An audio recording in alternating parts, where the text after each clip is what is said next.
ዴይሊ ሜል እንግዲህ ምሽቱ ላይ ሰበር ዜና ብሎ የአርሰናል ደጋፊዎችን የበለጠ ቪኒሲየስ ወደ ኤምሬትስ ሊመጣ የሚችልበት እድል አለ ብለው እንዲያምኑ የሚያደርጋቸው ርዕሰ ዜና ሰርቶ ነበር። ዝርዝሩ እምብዛም ጥልቀት የለውም። ግን ምን አለ ዴይሊ ሜል?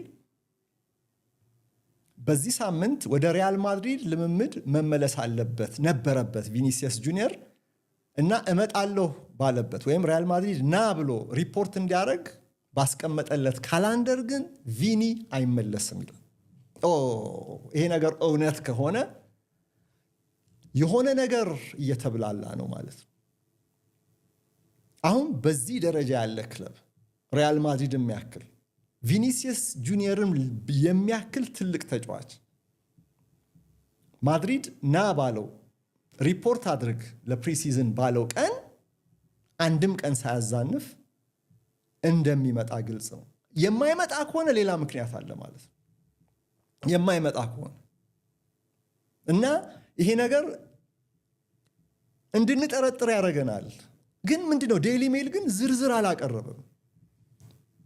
ዴይሊ ሜል እንደውም ክፍት ነው፣ ፔይዎል የለውም፣ ማየት ትችላላችሁ። ዝርዝር አላቀረበም። ዜናውን ስትመለከቱት ጥልቀት የለውም።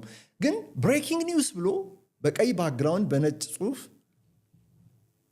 ብሬኪንግ ኒውስ ብሎ አይን ውስጥ እንዲገባ አድርጎ ዋና ባነር ርዕስ አድርጎ ነበር የሰራው። ይሄ ማለት የዜናው ዋጋ ከፍ ያለ ነው ማለት ነው። ሰበር ዜና ነው ማለት ነው። እንዳውም ብሬኪንግ ኒውስ ሲል ቶሎን ያየሁት ምናልባት ሌሎችን ሪፈር የሚያደርግ ከሆነ እነ ፋብሪዚዮ ሮማኖን ዴቪድ ኦርንስቴንን እንደሆነ ብዬ ለማየት ሞክሬ፣ ግን ኤክስክሉሲቭ ነው፣ የራሱ ዜና አድርጎ ነው ዴይሊ ሜል እዚህ ጋር ያቀረቡ እና አሁን ጃማይካ ነው የሚገኘው ቪኒሲየስ ጁኒየር። ረፍቱን እያሳለፈ ነው፣ ግን ረፍቱን እያጠናቀቀ ነው የሚገኘው። ያው በዓለም ዋንጫ ምክንያት ተገቢውን ረፍት እየወሰደ ስለሆነ ነው። ግን ሪያል ማድሪድ ውስጥ ያን ዲዮማንድ ከአርቢ ላይፕዚግ ወደ ሪያል ማድሪድ ሊዘዋወር ጫፍ ላይ ደርሷል። አሁን እንግዲህ ያው ዲዮማንድ ሮክ ኔሽን የሚባል ኤጀንሲ ስር ነው ማኔጅ የሚደረገው። ይኸው ኤጀንሲ ደግሞ ማንን ማኔጅ ያደርጋል? ቪኒሲየስ ጁኒየር።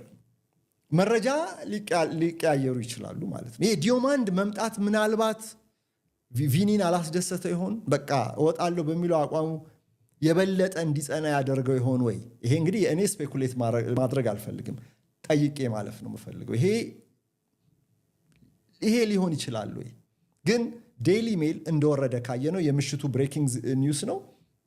ቪኒ ሪፖርት ማድረግ ባለበት ቀን ለሪያል ማድሪድ ቅድመ ውድድር ዘመን ዝግጅት ለፕሪሲዝን አይመለስም። መቼ ነው የሚመለሰው? አይ ዶንት ኖ። ጋዜጣው ያለውም ነገር የለም፣ የተብራራ መረጃ አይደለም። እንግዲህ ምናልባት ከእናንተ ጋር ላይቭ ከገባ በኋላ ማብራሪያን አውጥቶ ከሆነ አላውቅም። ከእናንተ ጋር ስላለሁኝ ማየት አልችልም። ግን ዴይሊ ሜል ምሽት ላይ ከመሸ ይሄንን ብሏል። ቢቢሲ እንደውም ሃይሊ አንላይክሊ ብሎታል። ቢቢሲ ደግሞ አርሰናል ቢፈልገውም ግን ይሄ ዝውውር የሚፈጸም አይመስለኝም ለሚሉት የአርሰናል ደጋፊዎች ደጋፊ የሚሆን ሀሳብ ነው እዚህ ጋር ያቀረበው። የላቲን አሜሪካ ተጫዋቾች ህልም ሪያል ማድሪድ ባርሴሎና ነው። በስፓኒሽ ሊግ ላይ ለእነዚህ ሁለት ክለቦች መጫወት አልቲሜትሊ የመጨረሻው ምኞታቸውና ከሪያል ማድሪድ ወደ አርሰናል መምጣት የጎንዮሽ እንጂ የበላይ ጉዞ አይደለም፣ ወደ ላይ ከፍ ማለት ጉዞ አይደለም። አንድ ደረጃ መጨመር ሳይሆን እዛው ከዛም በታች ሊሆን የሚችል አይነት ነገር ነው ብሎ ያቀርብና ግን ዝውውሩ ሊሆን የማይችል ነው፣ ቪኒ መስማማቱ አይቀርም የሚል አንድምታ ያለው አስተያየት አዘል ዘገባ ይዞ ወጥቷል።